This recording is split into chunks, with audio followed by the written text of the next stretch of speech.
अस्सलाम वालेकुम। मैं एक ज़ोमैटो राइडर हूँ। 6-7 साल से ज़ोमैटो में काम कर रहा हूँ।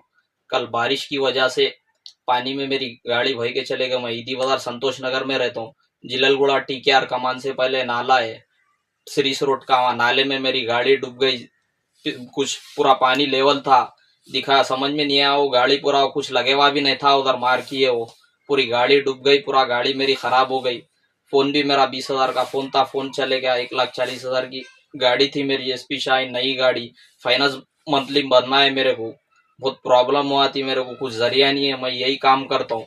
कुछ अगर आप लोग से मदद हो गई तो शेख सलाउद्दीन भाई से, टीजीपीडब्ल्यू यूनियन ग्रुप के शेख सलाउद्दीन साहब से मैं रिक्वेस्ट कर रहा हूँ, ये वीडियो को आगे तक, जरा आगे तक जोमेटो हाई तक आप आगे तक पहुंचाइए। आपसे रिक्वेस्ट कर रहा हूँ मैं, जो भी है मीडिया वाले भाइयों से भी आपसे रिक्वेस्ट कर रहा हूँ, इसको आगे तक पहुंचाइए। जो भी है मेरी मदद हो गई तो अच्छा रहता।